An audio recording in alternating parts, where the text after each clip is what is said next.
Now, we've saved the best till last for you. The Duke of Sussex has thanked the Invictus Games Foundation's chief executive's efforts for wounded, injured and sick service personnel after the charity's boss announced he was stepping down.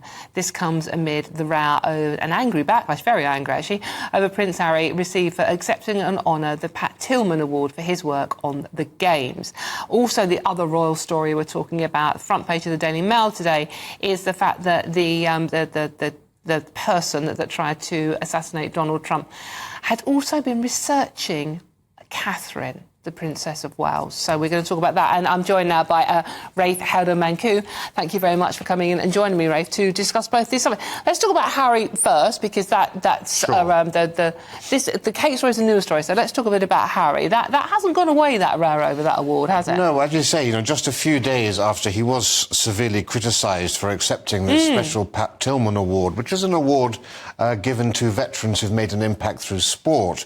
And the mother of Pat Tillman has said that, this is not intended for somebody who's wealthy, privileged, has connections. That's not the sort of person that this award was intended for.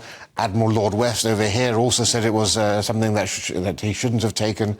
But now, after 10 years in the role, his chief executive, Dominic Reid, has announced that he's stepping down. And Dominic Reid was the man who essentially turned the Invictus from being simply an idea into the successful organisation it is today, with 6 games across 3 continents and also including winter sports, which we'll see for the first time in February.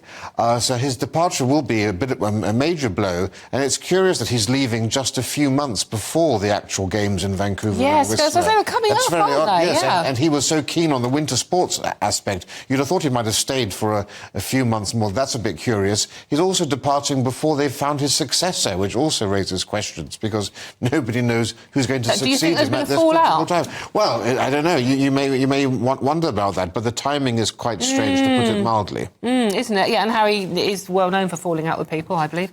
Now, the other story I want to talk to you about, Rafe, is the front page of the Mail today, with the Trump shooter was searching for the Princess of Wales online and looking at pictures of her. She was the only non-American that he was looking at, and the only non-political figure he was looking at. The rest were Biden and Trump.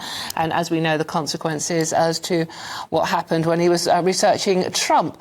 So what do you make of this? I mean, it sounds quite scary.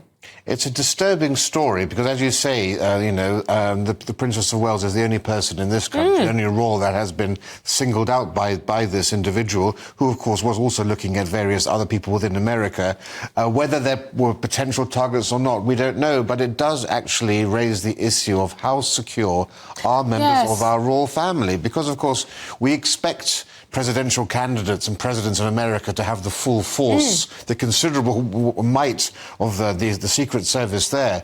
Our royals are much more accessible. Her Royal Highness was just at Wimbledon. Yes. How good is the security at Wimbledon? I mean, Wimbledon security aren't necessarily royal protection officers, are they? I mean, there'll be a coterie around the Princess of Wales. We just had the state opening of Parliament, obviously with the King and Queen very vulnerable, going down the Mall. Normally, you'll have the Princess Royal, Princess Anne, just on horseback. Trooping of the colour. And trooping the colour. So there are, obviously we have extremely good security services in this country, but it's moments like these which actually make me wonder, if this thing could get so close to President Trump in America, do we actually need to consider the relationship that we have with the monarchy in terms of, we want to preserve the informality, the degree of informality, the ability to go and shake a hand and present a bunch of flowers, but these are scary events. Luckily, of course, these things happen more in America than they do over here. Well, thankfully, there was no sign he was travelling to the UK, but, it is a worrying story. Thank you very much, Rafe, for joining us. Rafe Heydel-Mankoo there on All Things Royal for us.